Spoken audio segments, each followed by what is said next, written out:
ان کے چلنے میں، ان کی انگلیوں کی کوروں میں، ان کے کپڑوں میں، ان کے دیکھنے میں، ان کے بولنے میں، ہر چیز میں تم کو لگے گا کہ یہ آدمی کو نروانا مل چکا ہے. ہی از دا ایگزالٹڈ ون، ہی از دا پیوریفائڈ ون. تو وہ کہتا ہے کہ مجھے اندازہ ہو گیا تھا کہ یہی وہ ہے. پھر وہاں جو ڈسکشن ہے ڈاکٹر صاحب، میں چاہوں گا کہ آپ اس پر ضرور بات کر لیجئے کہ جہاں پر یہ تو ہمارے جو دوست ہیں گووندا وہ تو چت ہو جاتے ہیں اور وہ کہتے ہیں ہم فالوور ہیں بھائی ان کے اور ہم انہیں نہیں چھوڑنے والے، لیکن یہ کہتا ہے نہیں صاحب معاملات یہاں گڑبڑ ہے. تو یہاں پر میرے نزدیک جب میں یہ پڑھ رہا تھا ناظرین تو مجھے ایک اور کتاب یاد آئی جس کا ٹائٹل ہے if you find Buddha on the road کل ہم.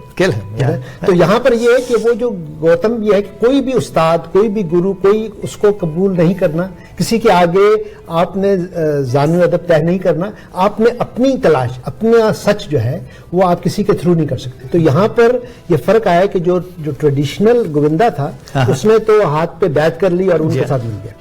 سدھارتھا جو ہے وہ آخر میں گوتم کو بھی، بدھا کو بھی چھوڑ کر وہ ایک علیحدہ اپنے راستے پہ چل پڑتا ہے. تو آپ کو یہ جو ڈسکشن کو چھوڑ رہا ہے اس جو ڈائلاگ ہے اس کے بارے میں آپ کیا؟ میں ضرور چاہوں گا، وہ بہت ہی ریمارکیبل بات ہے کیونکہ وہ جب وہ کہتے ہیں ان سے اپنے بدھا کہ تم میرے فالوور کیوں نہیں ہو، اگر تمہاری بات میں سنوں، تو وہ کہتا ہے کہ دیکھیں بہت ہی مؤدب وہ کہتا ہے کہ میں آپ کی تمام باتوں پہ یقین لاتا ہوں، میں یہ بھی جانتا ہوں کہ you are the perfect one, you are the exalted one, you got it, تمہیں نروانا مل گیا. مگر سچ یہ ہے کہ جس تجربے سے تم گزرے ہو وہ تجربہ تم پڑھا نہیں سکتے. یہ تجربہ تو مجھے خود ہی اس تجربے سے گزرنا ہوگا. یعنی wisdom can not be get by the knowledge. Knowledge آپ کو پلرز دے سکتی ہے، کتاب آپ کو پلر دے سکتی ہے، لیکن وزڈم کے پروسیس سے آپ کو خود گزرنا ہوگا. تو وہ کہتا نہیں صاحب گڈ بائی، میں اپنے پروسیس سے آگے جاؤں گا. اچھا اس پہ ایک بڑا دلچسپ سوال بھی ہے. وہ کہتے ہیں کہ اگر تمہاری بات صحیح ہے تو پھر تو سارے کے سارے جو یہ ہیں وہ میرے بنائے ہوئے سارے 8 چکر جو میں نے دیے ہیں ٹروتھ کے اور جو 4 نوبل ٹروتھ میں نے پڑھائے ہیں وہ سب تو پھر بات گئی اگر ہر ایک. تو وہ کہتا ہے دیکھیں صاحب میں نے دوسروں کو جج کرنے کا کوئی چانس نہیں لیا ہوا ہے، یہ وہ جانے ان کا کام جانے، مگر میں وزڈم کی تلاش خود کروں گا، اس تجربے سے گزروں گا. اسی لیے بدھا نے کہا، جو اوریجنل بدھا تھے تو ناول کی بات نے کہا کہ one's own experience is the best teacher. تو یہاں پر یہ ہے کہ وہ پھر آخری جو چوتھا حصہ ہے وہ بہت اس میں جو ہے اس میں جا کر پھر سدھارتھا کو اپنی انلائٹنمنٹ یا اپنی جو وہ ہے جو نروان حاصل وہ جو کرتے ہیں اس کے بارے میں آپ نے جب وہ پڑھا. جی ڈاکٹر صاحب وہ بہت اچھا لگا مجھے. سچی بات یہ کہ اگر اس پہلے باب کا جو سب سے اچھا چیپٹر لگا مجھے اویکننگ کا لگا، کیونکہ اویکننگ کے اندر جو سب سے اچھی بات ہوئی وہ یہ کہ یہ لڑکا جو ہے اب اپنے دوست کو بھی خدا حافظ کہہ دیتا ہے اور یہ بھی دل میں کہتا ہے کہ یار بدھا نے مجھ سے سب کچھ لے لیا، میرا اتنا اچھا دوست لے لیا، مجھ سے میری سب چیزیں لے لی اور بدھا چلے گئے. لیکن ساتھ ہی میں ایک جملہ بھی کہتا ہے کہ بدھا نے مجھے میرا سیلف دے دیا. Now there is the point کہ یہ اویکننگ اس میں ڈیولپ ہوتی ہے جو بہت امپورٹنٹ ہے، جو ناظرین کرام بھی سوچیں گے مائی سیلف کی کہ what is the difference between my and self. My میں اور سیلف میں کہاں اسپیس ہے، کہاں فرق ہے. سیلف کو جان رہا وہ اس وقت وہ آ کر اپنے آپ سے بات کرتا ہے، کہتا ہے کہ میں اب تک جو کرتا رہا وہ میں اصل میں سیلف ڈینائل میں تھا، فنومنا میں تھا، میں مائی کے معاملے میں پھنسا ہوا تھا. جیسے ڈاکٹر صاحب آپ نے کہا یہ جو سیلف کا ڈسکلوجر ہے this is some thing else. میں اب تک میں اپنے آپ کو میں جو کچھ کر رہا تھا میڈیٹیشن کے تھرو وہ اصل میں اپنے آپ کو لیئر بائی لیئر کل کر رہا تھا. میں اپنے آپ کو بخول کیسے حاصل کرنے میں لگا ہوا تھا.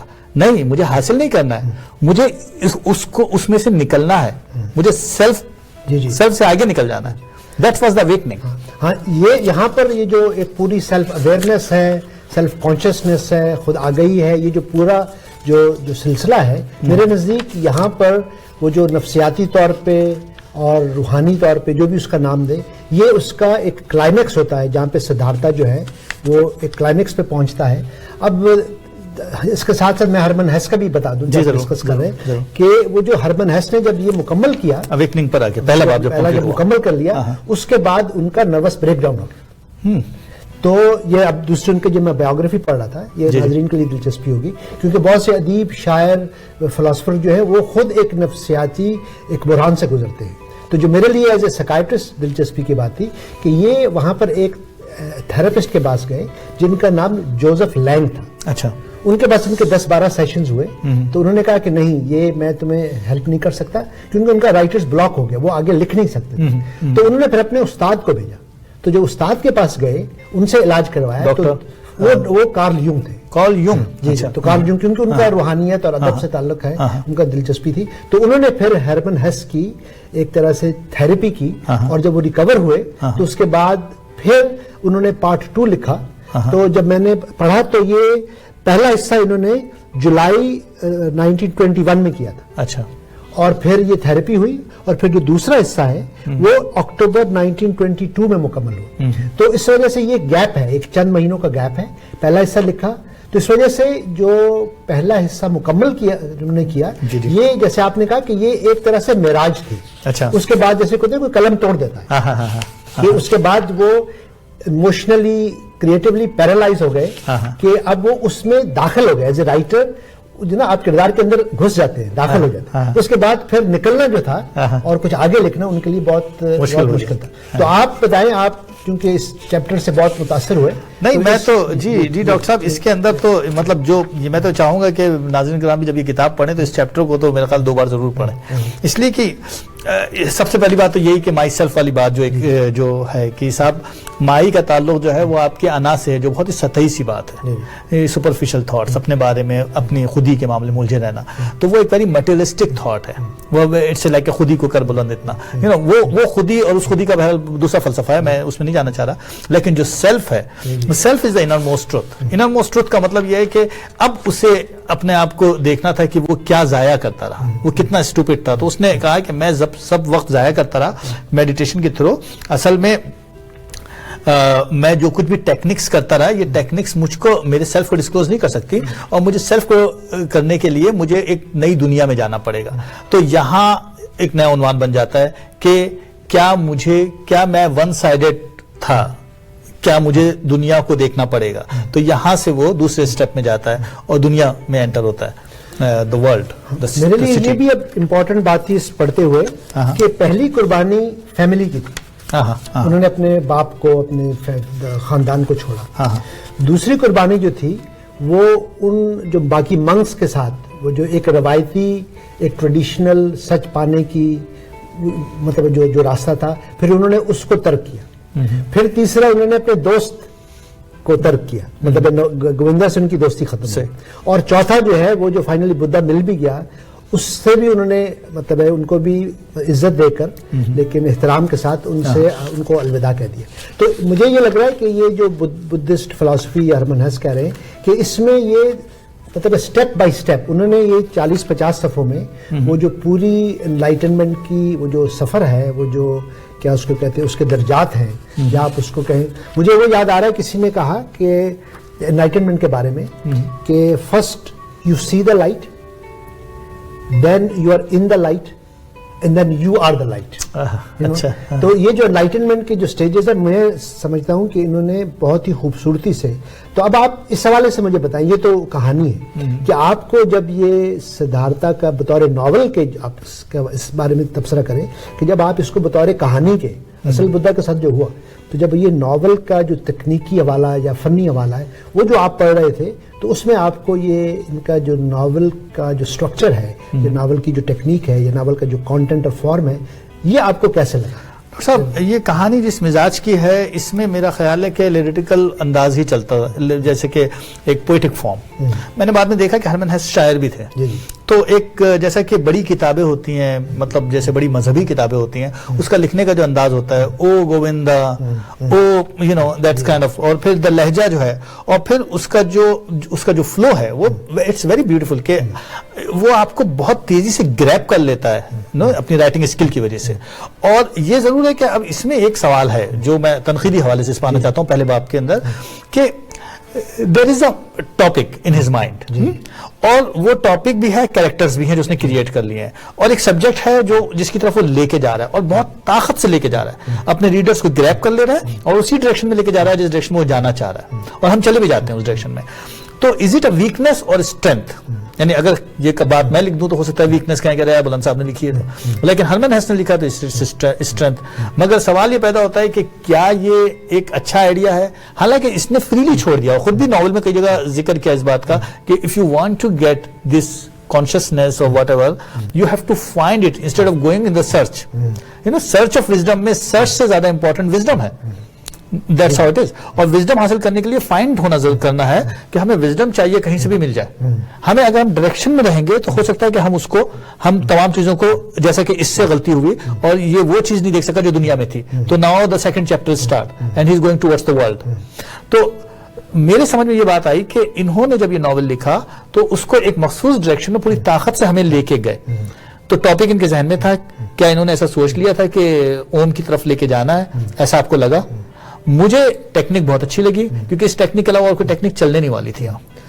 میں جب یہ پڑھ رہا تھا تو میں اس حوالے سے بھی بڑا کانشیس تھا کہ انہوں نے اوریجنلی جرمن میں لکھا ہے. اچھا, یہ ہم پڑھ رہے ہیں انگلش ٹرانسلیشن. تو ایک یہ بھی پہلو ہے کہ جو آپ کی لیرسزم ہے, کیونکہ اگر آپ پیور نثر ہے اس کا ترجمہ آسان ہے, جون اس میں شاعری آپ لائے, کیونکہ کسی نے کہا کہ اگر آپ شاعری کا ترجمہ کرتے ہیں تو what is lost in the translation is the poetry. آپ خیال ٹرانسلیٹ کرتے ہیں لیکن اس کا جو ردم جیسے غزل کا یا نظم کا ہے. تو میں یہ بھی اویئر تھا کہ یہ ہم ٹرانسلیشن پڑھ رہے ہیں تو اس میں کتنا جو اس کی جو پوئٹک ہے, جو جرمن زبان کی جیسے انہوں نے لکھی ہے, ہم تک پتہ نہیں انگریزی میں وہاں تک پہنچی ہے. پہنچ گئے نہیں.